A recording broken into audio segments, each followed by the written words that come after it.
Nampak gayanya Datuk Seri Anwar Ibrahim masih lagi pertahankan cagar KLSP dan mengatakan ini tak bercanggah pun dengan akta. What's up guys, Assalamualaikum dan salam sejahtera kepada korang semua yang sudi menonton Saja Sembang. Dalam episod ini, aku nak maklumkan kepada beliau sendiri, okay, dan juga maklumkan kepada kalian semua yang menyokong ataupun yang sedang tuntut untuk KLSP ini.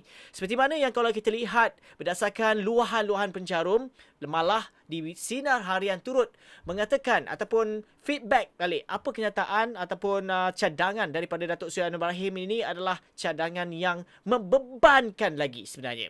Jom kita tengok paparan ini. Tambah beban rakyat lagi. Ia akan menyusahkan lagi rakyat terutamanya yang benar-benar terdesak sekarang, kata seorang pekerja ladang, M. Zaki Yamani. Okey, Kasim, 44 tahun.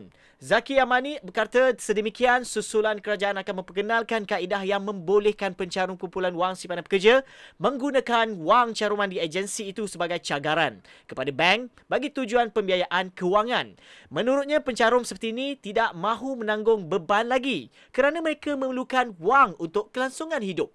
Saya rasa berikan peluang kepada pencarum yang betul terdesak mengeluarkan wang mereka, tetapi boleh dihadkan peratusan pengeluaran wang itu. Saya tahu KLSP adalah simpanan untuk hari tua nanti, tapi dalam situasi kini keperluan mendesak dan sebab itu pengeluaran bersasar adalah langkah paling sesuai, katanya. Bagi seorang peniaga Siti Aisyah Ismail, walaupun buat masa ini dia tidak fikirkan mengeluarkan wang caruman, namun menyifatkan langkah tersebut tidak menyelesaikan masalah rakyatnya. Sebaliknya menambahkan beban. Pinjaman ini bermaksud kena bayar balik dengan faedah. Tapi apa faedahnya duit ada? Pergi buat pinjaman. Bila buat pinjaman ataupun sebut pinjaman, bermaksud nama kena bersih daripada rekod senarai hitam. Macam-macam lagi jadinya menyusahkan rakyat juga, ujar Siti lagi. Seorang pekerja swasta Muhammad Hairul Azrin Khalid, 29 tahun, menyifatkan langkah itu kurang bernas. Selain seolah-olah kerajaan tidak dapat membantu rakyat, sepatutnya kena cari langkah lain. Ini wang pencarum sendiri. Jadi kalau dengan buat pinjaman menambahkan lagi beban rakyat. Dan kalau kita tengok kenyataan daripada Datuk Seri Anwar Ibrahim mempertahankan untuk cadangan cagar KLSP. Dan bila ada orang respon berkaitan dengan Akta 51 tersebut, malah dikatakan tak bercanggah pula.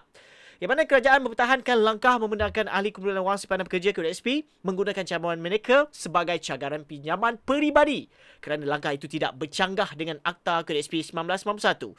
Perdana Menteri Datuk Seri Anwar Ibrahim berkata perkara itu sudah dibincang dan diperhalusi bersama pihak KLSP sebelum kaedah itu diumumkan oleh beliau di Dewan Rakyat Khamis lalu. Jelasnya kebenaran kepada pencarum menggunakan wang simpanan KLSP sebagai cagaran bank adalah bagi mereka yang mempunyai wang caruman yang besar namun berhadapan kesulitan. Kita tidak benarkan orang ramai keluarkan KLSP lagi kerana ini bukan waktu COVID-19 lagi. Mereka boleh bekerja, tetapi ada beberapa kes mendesak dimaklumkan kepada kita. Maksudnya dia faham, tapi masih lagi tak faham. Umpamanya dia ada wang tetapi tak dapat bayar yuran pendidikan anak di luar negara. Sibuk di luar negara. Di dalam negara ni masalah masih lagi tak selesai. Dan kita tak benar keluarkan KLSP. Jadi boleh guna kaedah itu tetapi dengan syarat yang ketat. Katanya ditemui selepas merasmikan Hari Air Sedunia. Dan di situlah kalau kita lihat kenyataan-kenyataan daripada Datuk Seri Anwar ni masih lagi berpendirian keras, masih lagi berpendirian tak ingin keluarkan dan membenarkan untuk pengeluaran kali ini. Tapi apa yang kita boleh lakukan, seperti mana yang Tuan Azmi sendiri ada maklumkan, desakan perlu dilakukan. Desakan demi hari seperti biasa perlu dilakukan.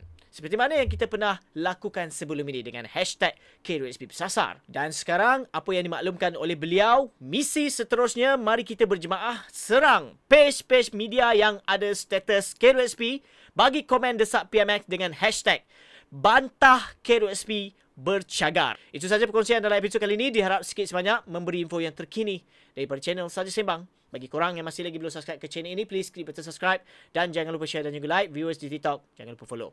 Aku Faizwan. Assalamualaikum.